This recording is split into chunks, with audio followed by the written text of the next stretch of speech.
салому дуруд бинандагони азиз. ба хотири боло бардоштани сатҳи худшиносиву худогоҳии миллӣ имрӯз ман тасмим гирифтам ки дар бораи адибони адабиёти форсу тоҷик каме ба шумо наворҳое пешкаш кунам. бинандагони азиз, аз шумо эҳтиромона хоҳиш мекунем ки барои боло бардоштани сатҳи худшиносиву худогоҳӣ дар ҷомеаи тоҷикон бетараф набошед ва саҳми худро бигузоред. ва мо тасмим гирифтем ки масъалаи худшиносиву худогоҳии миллиро то ба дараҷаҳои олӣ пешкашатон мегардонем. бинандагони азиз, барои бозам нерӯ гирифтани мо дар шабакаи мо ҳамроз ТВ обуна шавед ва наворҳои моро тамошо кунед. ва мо имрӯз аз сардафтари адабиёти тоҷику форс абу абдуллоҳи рӯдакӣ навори худро оғоз мебахшем.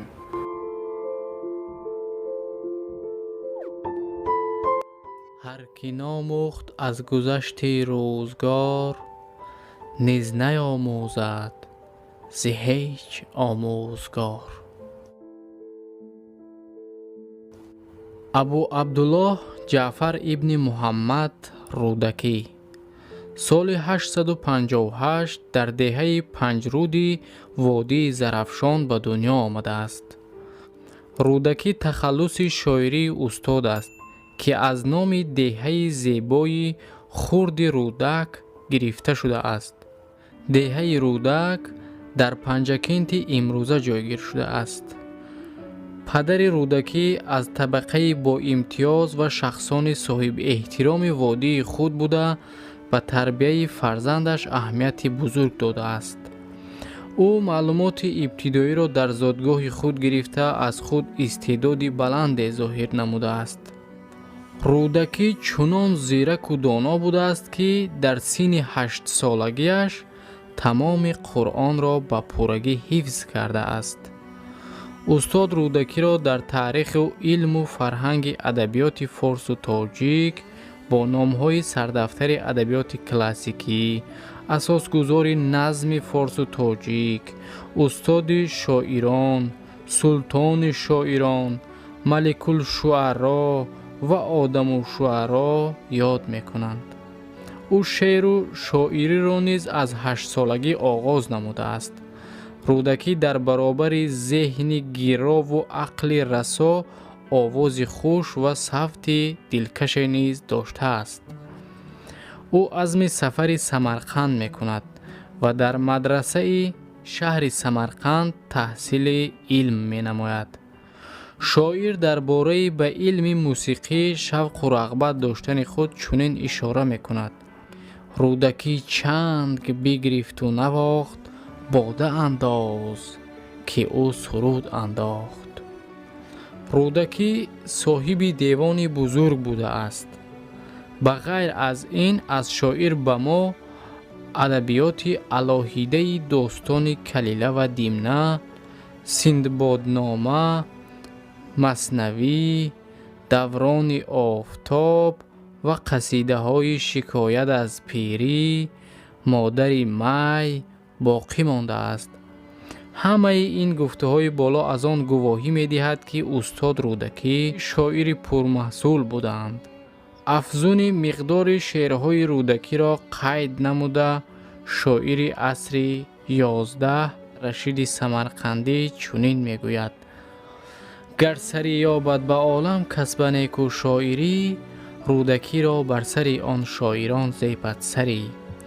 шеъри ӯро ман шумурдам 13 раҳ 100 000, ҳамфузун ояд агар чунон ки бодон бишмарӣ.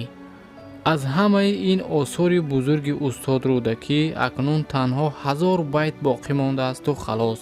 достони Калила ва Димна аслан достони ҳиндӣ буда, дар асри 6 аз ҳиндӣ ба паҳлавӣ тарҷума шудааст. мероси адабии боқимондаи устод рӯдакӣ аз қасида, ғазал, қитъа, рубоӣ ва маснавӣ иборат аст. абу абдуллоҳи рӯдакӣ соли 1941 дар зодгоҳаш вафот кардааст. درباره حیات و فعالیت این شاعری برجسته معلوماتی کمی باقی مانده است. در تحقیق قسمت شاعر صدرالدین عینی نقش حل کننده بازید.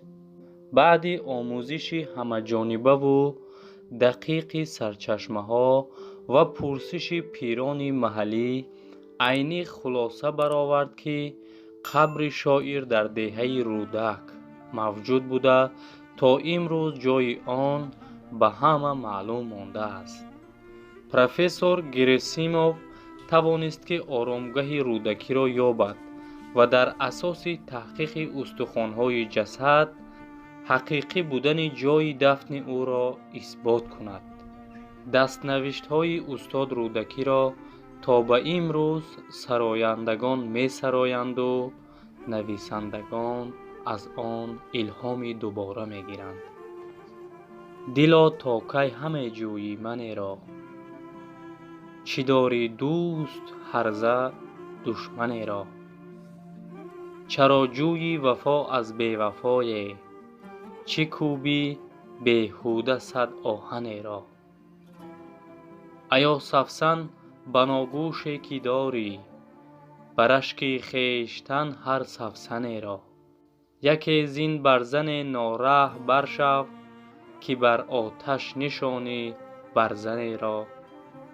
دلی من ارزن عشق تو کوه، چی سایست زیر کوه ارزن را.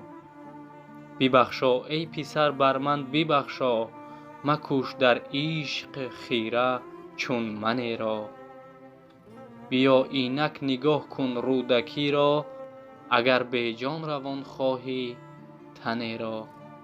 در جای دیگر استاد رودکی چنین نوشته است: چون تیغ به دست آری مردم نتوان کشت، نزدیک خداوند بدی نیست فراموش. این تیغ نه از بهر ستمکاران کردند، انگور نه از بهر نبید است بچر خشت. عیسی به ره دید یکی کشته فتاده، حیران شد و بگرفت به دندان سری انگشت. گفتا که کی را کشتی تا کشته شدی زار، تا باز که او را بکشد آن که تو را کشت. انگشت مکن رنجه به در کوفتن کس، تا کس نکند رنجه به در کوفتنت مشت. بینندگان عزیز و گرامی قدر، در همین جا نوار ما به پایان می رسد. تا نوارهای آینده شاد و پیروز باشید.